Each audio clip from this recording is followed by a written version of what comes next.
What's up, everybody? I'm Christian Sands, and welcome to the Sandbox first episode. Yes, I'm so excited. Really excited about this. What's in the Sandbox, you may ask? It's basically a web series about music, art, thinking, conversations that I get to have with friends, colleagues, and people that I admire, you admire. It's going to be a lot of fun. I am the 2020 and 2021 artist in residence for the Monterey Jazz Festival, and I got a call from artistic director Tim Jackson, who, since everything is canceled because of the time that we're in, he asked, well, why not we do a web series? And I said, way ahead of you. I'm ready to do this. I already know exactly who to call. And for my first episodes that we're doing, I get to interview two of my favorite people in the world, two of my favorite musicians, two of my favorite minds in this music, all the way from originally from Houston, representing Houston, and also representing Yale University. Please welcome Helen, Sung, and VIJAY IYER. What's up, guys? How you doing? Hey, Christian. Representing Yale University. That's right. That's right. I grew up right around Yale too, man. So I already know. Yeah. I put in some quality years over there. You did. How's it going? I'm good. I'm from Rochester, New York. Originally, right. That's where I hailed from. I didn't know that. Very cool.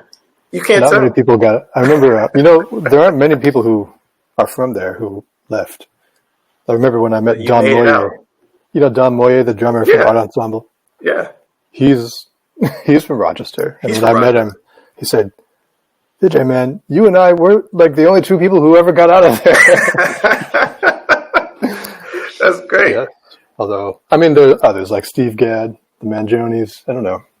Yeah. Wow, a lot of folks. 2, 3. There's a lot of cats. Yeah. Well, you Phil Seymour Hoffman. Right. Oh, yeah. Went to my high school. There you go. Yeah. Well, you, Helen, you're from Houston, so you went to that amazing school, that high school of performing visual arts. Yeah. I was a classical student strictly when I went, but it is remarkable to see how many amazing artists have graduated from that school and continue to. So I'm proud to be, they said, we adopted you. We adopt you as a PVA jazzer. And I was like, I'm so honored. Thank you. There you go. Now, when you were going to school, there's so many amazing musicians that have come out there, classical and jazz. Now, did you get a chance to hang with them? Did you get a chance to talk to them about certain things? Basically, did you know Beyonce? That's what we wanted to know. Basically, that's my question. That's a little past my time. I was there when Jason Moran was there. He's a few years younger than me, but I was studying with a classical teacher at the Russian school, Russian lady. And as pianists know, that classical piano teacher and student relationship, very intense, a little controlling. And it was maybe not the best combination of circumstances because, I'm Chinese and American-born Chinese, but we revere our teachers. We don't question them. And she was very it was her way or the highway. And she didn't really let me think for myself. So I was just classical, because she said everything else is just fluff. She used another word. She said the only real music is classical music. So I was like, oh, well, she's the teacher. She must be right. So we were right across the hall from each other, and I didn't have a single interaction. I know. I feel no, it's okay because very regretful about sure made up for that. Well, Sure, I've been very lucky and very blessed, and I've worked really hard. So my respect for this music, such a profound and noble art form. Yeah, all the piano you're playing, it's absolutely inspiring. I know that we've got a chance to play a lot together lately because we're a part of the Errol Garner project. We're doing the 3-piano thing, which is so much fun. But since we're all in quarantine, since we're all, during this time, we don't get a chance to do anything with one another except for this, which I'm really happy for. What are you guys up to now that you're in the house, now that you're stuck home for long periods of time. I'm sure this is really weird for you guys. So what's up? Yeah, like how are you guys dealing with this? VIJAY. A lot of stillness. I found myself looking back into the archives, you know, things from the past. I have to say that I've spent so much time on Zoom, and something about the audio quality of these live streams, it's like starting to grate on my soul, you know. So I just wanted to go back to stuff that like was recorded well. Yeah. And reminds me of when we were able to be together in a space with people. So I've been digging into archives. I put out something that we recorded in 2003. I was going to talk about that. In what instrumentals, man? Yeah, in what instrumentals? It was. So we did a project in 2003-4 called "In What Language." It was me and this poet Mike Ladd and a whole gang of folks, including Ambrose, who was 21, turned 21 around that time, and Rudrash Mahantapa was on it. Yeah, Liberty Ellman, and a bunch of poets, lyricists, actors, performers. And I decided to put out the instrumental version of it, just like the same album with all the vocals muted, and it has a whole other character to it. It's like these haunted, empty rooms. It really does, man. Something about it had this like kind of ambient vibe that sort of hit the spot for me right now. It had this like, it has movement, it has stillness, it has contemplation, and it's kind of wild. We sort of went wild with it. It definitely sounds that. I mean, I thoroughly enjoyed it. I've been listening to it for the past few days, and I'm just like, like this is actually really deep, you know, really special. I really like the reinterpretations of everything, especially just coming from the 2003. I mean, because I knew that record from studying with you when I studied with you at Manhattan School of Music. You know, some good days. I remember. Great days. So I remember that piano very well. That is there. Still in the same room. Still in the same room, right? You know, and so to hear the reinterpretation of In What Language is really, really dope. You know, and I was wondering if it was inspired by just the time that we're in. I hate saying pandemic. I hate saying that word, but you know, I'll say the isolation that we're in now. It was very much. I mean, it was probably that. You know, when we made that other project, originally, it was just right after 9/11 in New York.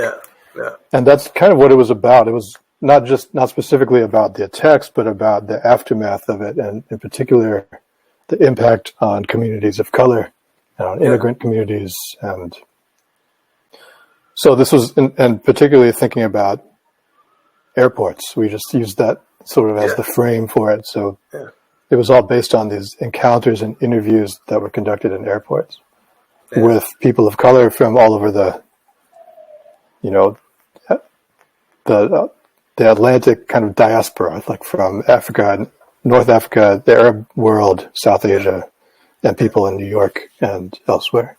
Yeah. So it was kind of about like coming to terms with the new global reality. And there was this sense of melancholy, this sense of like fear and paranoia, this concern about being surveilled and policed. Yeah. Sound familiar? I mean, it's basically it's exactly like it feels right now, essentially. Yeah, exactly.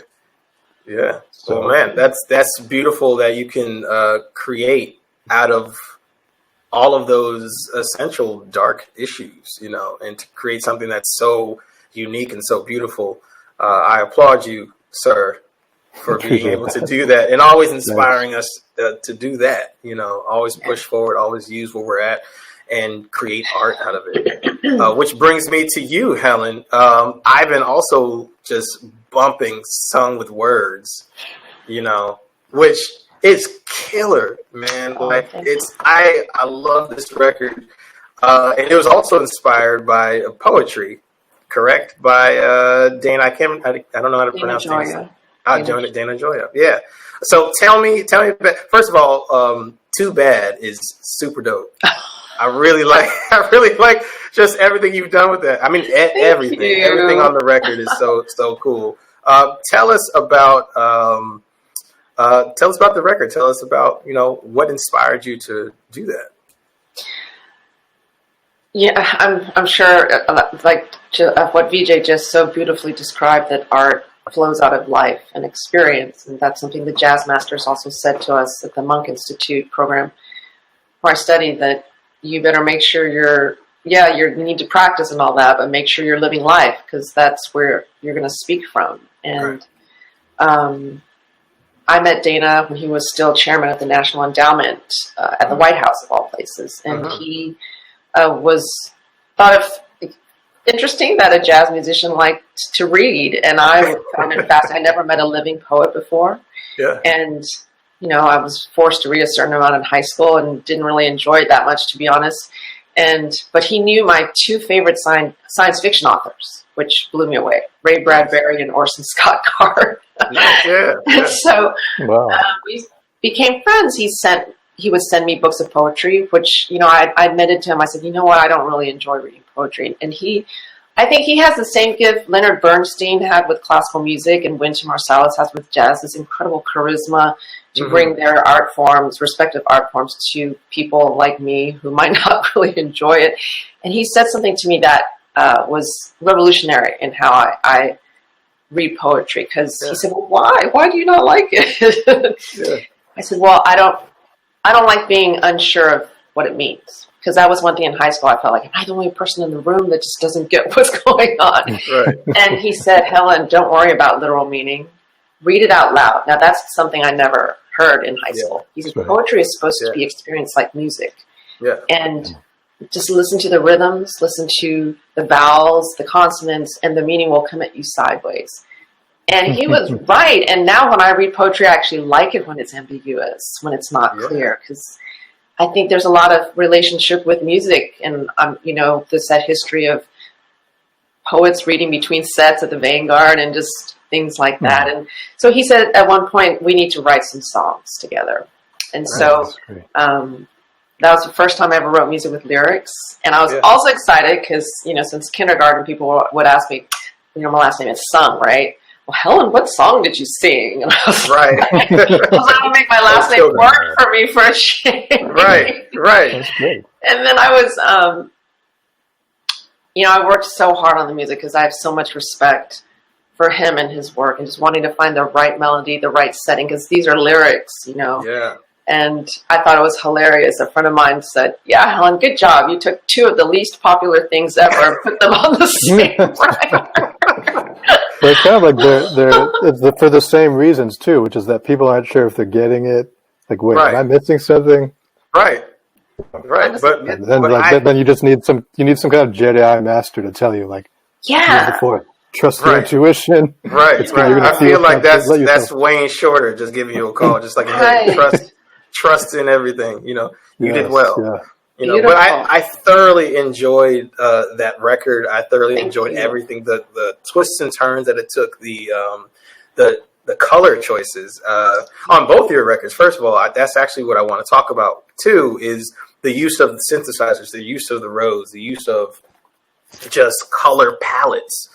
You including the piano. I mean, including the way you guys use the piano. It's not just like, okay, well, I'm just playing lines and chords and like that's it. Like you're using it in a different way. So tell me about your process with that. Like, what was it that made you say, okay, well, this chord combined with the Rhodes, or combined with this program, this type of moog or whatever. How does this kind of, help you tell your story? I'll ask you, VJ. I guess for me, like, what we have in common as pianists is that we have this we have immediate access to this vast range of sounds, right? Right. In an instant, much easier than turning a dial on some synthesizer or something. Like at the piano, you can kind of conjure up all these different colors. Even with one hand, you can have you can voice a chord so that different voices come out in different ways, And there's this whole universe of expression just with timbre, as you guys know, both of you, very, vividly are able to capture that and express that. So I was always like, with electronics, I felt like if I can't get to that point with it, where it's actually like somehow as expressive as we spend decades trying to become on our instruments, then I'm not sure if it's worth it, Yeah. So, I mean, what that means is that like there has to be this real intense curatorial process with sound, in the same way that we refine our kind of sonic vocabularies. So I spend a lot of time just trying to find sounds that I like, that feel a certain way, that like have a certain kind of warmth to them, or a certain resonance or saturation or depth, even a buzz or something that kind of like activates the ear, activates the whole body. Yeah. So that's usually kind of I sort of follow my intuition with that stuff. It's not so like methodical really. But I also learned from working, like in that case with that album in particular, from the early aughts. Yeah. I was working with Mike Ladd, who's this, in addition to being a phenomenal poet and performing like spoken word artist and rapper, he's also an incredible electronic music producer. Yeah. So he had a lot of wisdom about curation of sounds, like sampling. Don't just use like some random canned drum sound. Like actually go find your own drum sounds, or like with the keyboard sounds, like don't let it sound like it just came out of the box and you just hit a preset. Right. Like you have to really personalize it. Right. So that kind of thing. And then working also with the producer Scotty Hard on that stuff, and he also mixed several of my other albums. There's this real character to everything, to the sound of the drums, to the way that, like it wasn't just like capturing it as if it were live. It was actually about making a sort of statement about this environment you're creating for the music. Yeah. Well, man, I mean, you every time I hear you, I mean, also live too, every time I hear you, it's always that, whether it is acoustic piano or synthesizer or Rhodes or anything you really use, your color palette is absolutely incredible. So thank you for just thinking of those things and just like, let's go through these doors and see what's in there. So I really appreciate it. I still remember the first time you came and sat at this piano, and I was struck by that quality that you had. That was like very much, because it was funny. I'd always ask you, so what you've been working on? And I knew that like you were just like creating something in that moment, like, no matter what. I've been thinking about, and then you just start playing. But then like what you would play would be really like in the moment with sound, not really, so I could tell that was like, you had an ear for that. Yeah. Well, I've been working at it. I've been sitting there, especially now that we're, in this state now, there's nowhere to go. So now's the time to, create, So Helen, I know we don't have a lot of time left, but I do want to get across a couple questions. Helen, let's talk about Monk. Let's talk about your influence, and not only Monk, just piano influence in general. I mean, because there's so many people that I hear in your playing. Talk to me about that. Talk to me about how you found those influences and how they affected your playing in positive or negative ways. Well, I'm just so inspired by what VIJAY said about searching for a sound that is intentional, right? Yeah.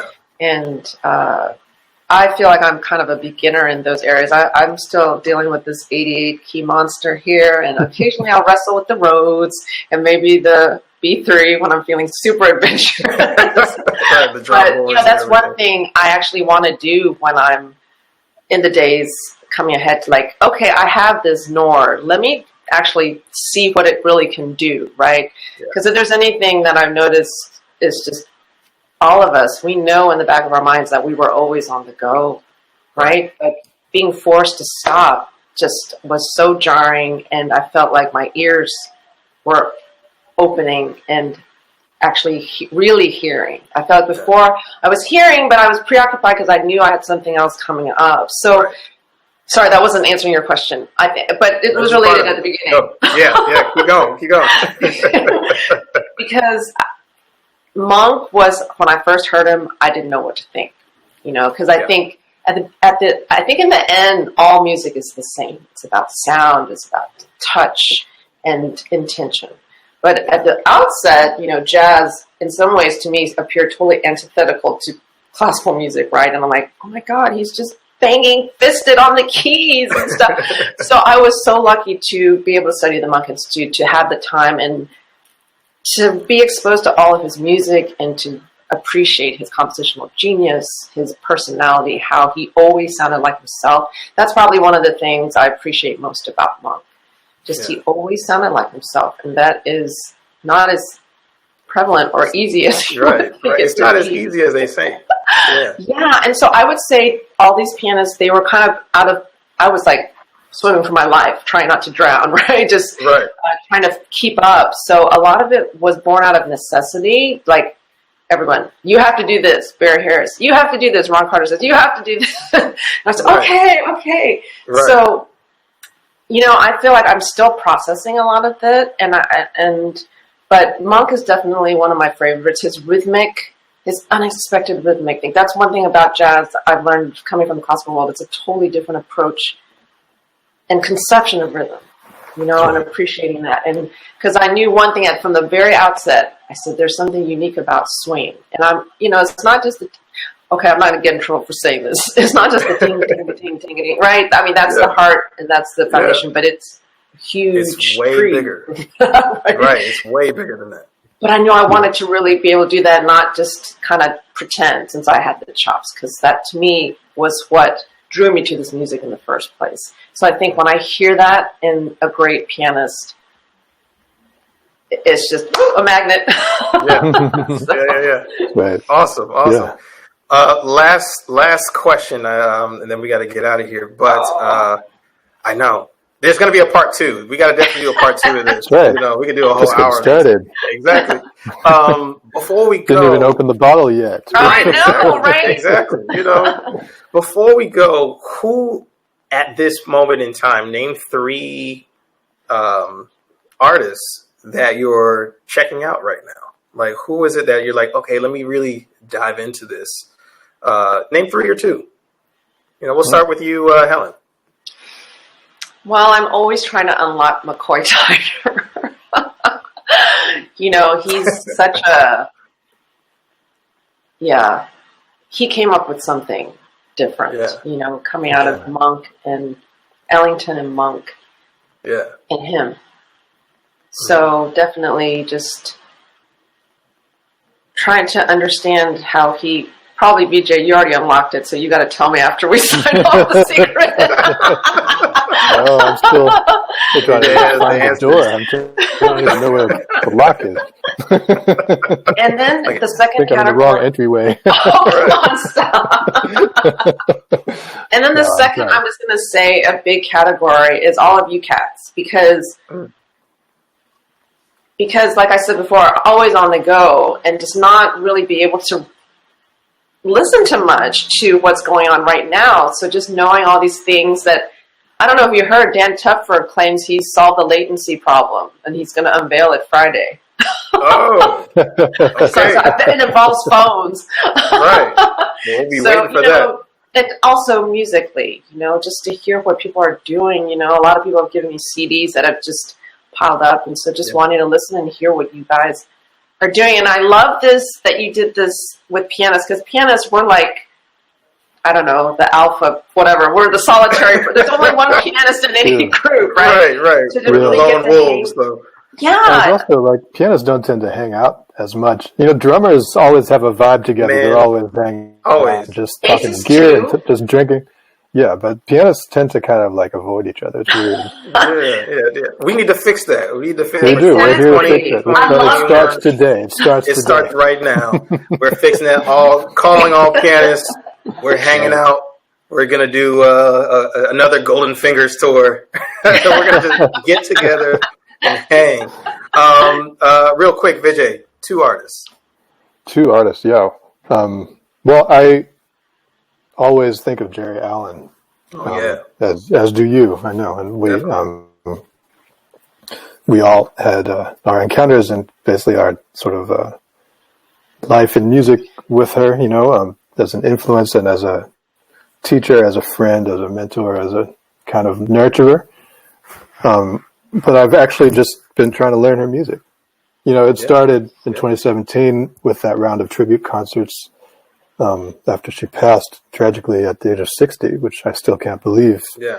But, the more I study those pieces, the more I realize there's so much to learn. Like, she was as deep an innovator as any of the people that Helen mentioned, Definitely. And I'm totally on board with like Monk, Ellington, and McCoy are my top three easily, But I'm also like realizing now that we have the kind of hindsight, like, okay, here's her body of work. Yeah. And here's what she did. And like, I started where I started trying to transcribe things she did in the 80s. I sent you, Christian, one of those things. Yeah. Something she did with Ralph Peterson and learning some of that music. And there's a lot there. There's a lot that is sort of like we've barely started to understand. Yeah. What I love about her legacy is that she's managed to keep us all connected, which is such a beautiful thing. That's right. That doesn't tend to happen a lot, especially now. I've studied with her. You've studied her. I'm still studying her music. You're studying her music. Me too. Exactly, Helen. We're always talking about her. And she's so missed, but you hear just her life and her music and every note she plays about her children, about just everything she went through. The good and the bad. And it's so such a great way to connect with her still by listening to her music. So shout out to Jerry Allen. Yes. Rest in peace, Jerry Allen. I know we got to get out of here, guys, but thank you so much for doing this. We're definitely doing a part 2 because this was too short. But thank you, Helen. Thank you, Vijay. Until the next time, be safe, be kind to all the audience members, all the viewers. Subscribe. Follow everyone on our social medias. You'll see them coming down. And next time, let's drink. Like, maybe you should make it like pianists and chairs drinking whiskey. Oh, definitely. I mean, I have my water here, but next time we'll get something. We'll deal with it right. See, this is something we could do together. Right. This was the first episode, so the next time, we'll All right. Stay tuned. Thank you. Thank you all. Thanks, Monterey. See you all soon. Thank you, Monterey. Thank you too. Bye, Christian. Bye, Vijay. Later. Peace, you guys.